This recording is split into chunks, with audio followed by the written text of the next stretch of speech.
All right, we are getting into exponents, and we're moving on to Unit 5. And to start off with our exponents, we're going to start off with some of the real basic, easy properties here. We've got zero and negative exponents. That's what we're going to focus on first. And so these are some definitions that you need to make sure you know. For zero as an exponent, so you have some examples here that you can write down. Anytime you have zero as the exponent of a non-zero number, that means the number that it's attached to is not zero, your answer will always be 1. So no matter the number, whether it's positive, negative, decimals, fractions, even if it's an irrational number, if you raise it to the 0 power, you're going to get 1. The other property you need to know is negative exponents. If you have every non-zero number, so again, the number that you have is not 0, if your exponent is an integer, and in this case specifically a negative integer, then basically what you're doing is you are taking the reciprocal of this. Think about this: when we were doing slope, we could take any number and put it over 1. So if you flip that fraction, okay, then you will have a positive exponent there on the bottom. Okay, so if you have a negative exponent, then you need to take the reciprocal of this. So basically that moves to the bottom and becomes a positive exponent, and then you can simplify from there. So you can see you have 7 to the negative third power. If you flip that and put it on the bottom, it becomes a positive 3, and then you could take 7 to the third. So you wind up with a fraction here. Same thing here. Even though this is a negative 5, the exponent is negative, so the whole thing gets moved to the bottom of the fraction, and that becomes negative 5 to the second power, positive 2 now, and you could simplify that. So let's look at how these are going to relate to a couple of examples. The first one, we have 9 to the negative 2 power. So that means this is, we could make a line under here and put 1, so 9 to the negative 2 power over 1. Just flip that. Use the definition of negative exponents to move that to the bottom of the fraction, and that negative 2 becomes a positive 2. And then you do exactly what this says. You simplify. 9 squared is 81.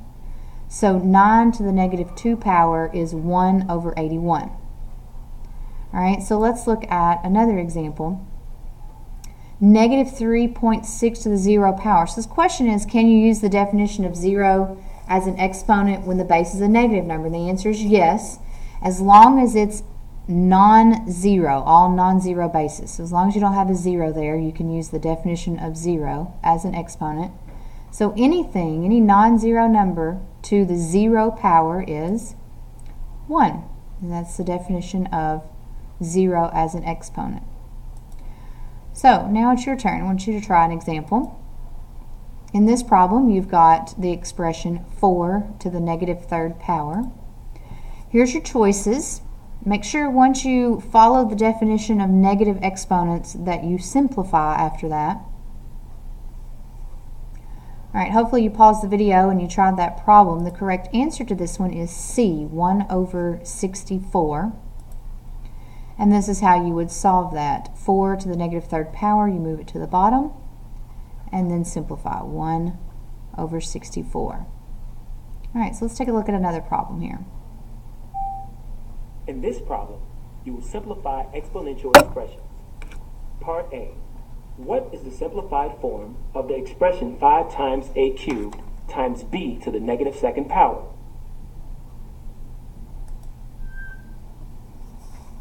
Which part of the expression do you need to rewrite?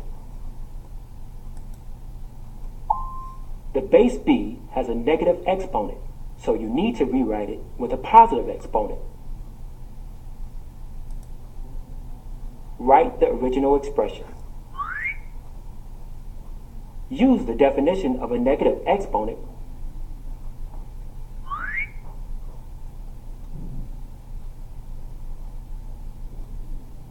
Now notice all he did was take b to the negative 2 power. That's the only thing. The b is the only one with the negative exponent, and rewrote it by moving it to the bottom of the fraction using the negative exponent definition. Simplify the expression.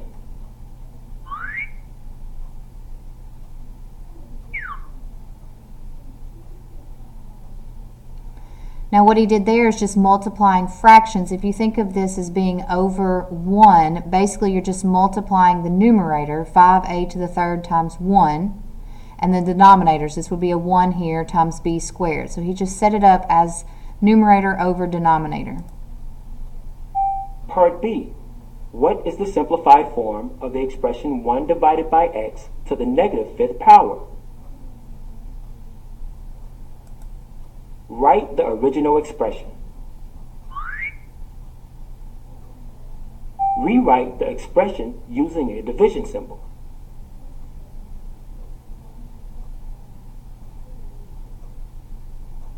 Basically all he's doing is rewriting this problem like you would see it, 1 divided by x to the negative fifth. So reading it just a different way. Use the definition of a negative exponent to rewrite the x term.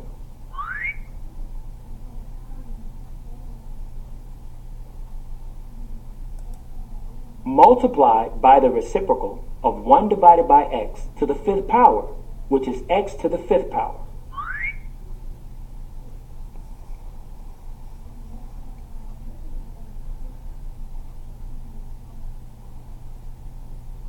Now use the identity property of multiplication.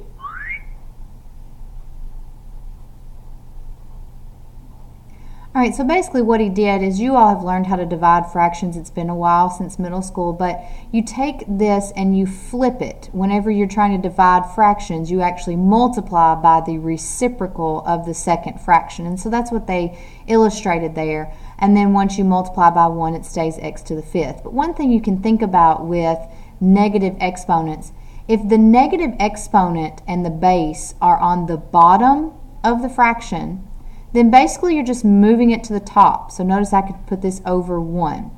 So if it's a negative exponent on the bottom, move it to the top, just like if the negative exponent were on the top, you would move it to the bottom. That's how you change it from a negative to a positive exponent.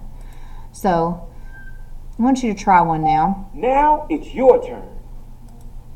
Let's look at this expression, x to the negative ninth power. So it's a very simple one, similar to the one that you did earlier where it had a numerical base rather than a variable. But here are your answer choices. How would you rewrite this expression so that you would have a positive exponent? Okay, think about your negative exponent rules. All right, so your correct answer for this one, hopefully you've answered this problem, is D.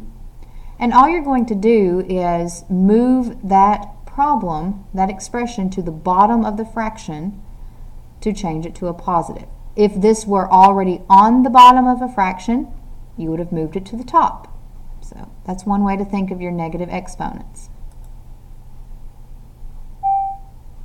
In this problem, you will evaluate an exponential expression. What is the value of 3 times s cubed times t to the negative second power when s is equal to 2 and t is equal to negative 3? Method 1. Simplify first. How do you simplify the expression? Use the definition of negative exponent to rewrite the expression with only positive exponents. Write the original expression. Rewrite t with a positive exponent.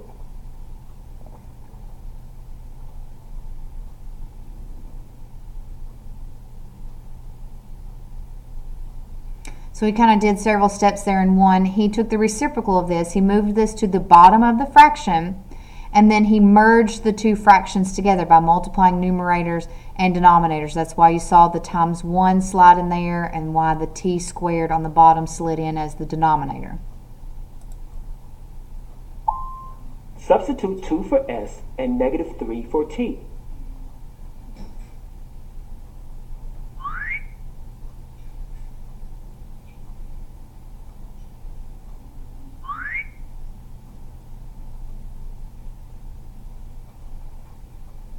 Anytime you substitute in, always use parentheses when you substitute in numbers.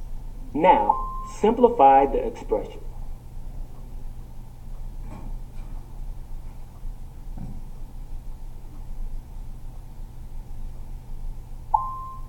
change the fraction to a mixed number. The result is 2 2/3.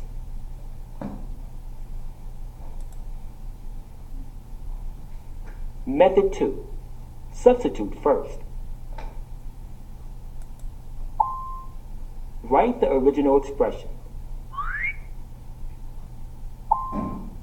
Substitute 2 for S and -3 for T.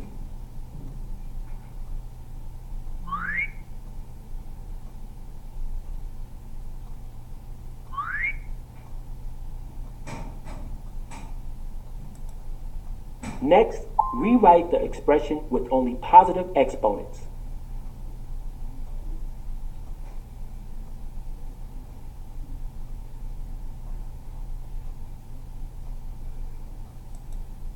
Simplify the expression.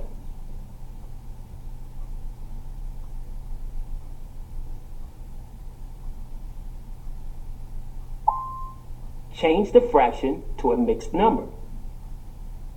The result is 2 2/3, just as for method 1. Now it's your turn.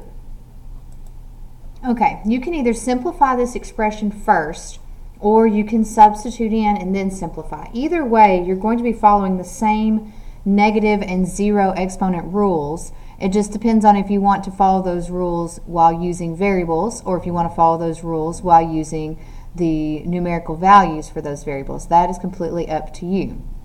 So here are your answer choices. Make sure you try this problem first. And this is the correct answer, 1/16. So just to give you an idea, this is actually both ways. This is simplifying first and then substituting in to get the answer. This is substituting in first, then simplifying to get the answer. So just depends. It's completely up to you. But notice that it doesn't matter if you have a variable to the 0 power or if you have 5 to the 0 power. Anything to the 0 power is 1. So basically these just go away because when you multiply by 1, it's not changing the value. It's keeping the same identity. So you could just drop that off there and just simplify the rest of it.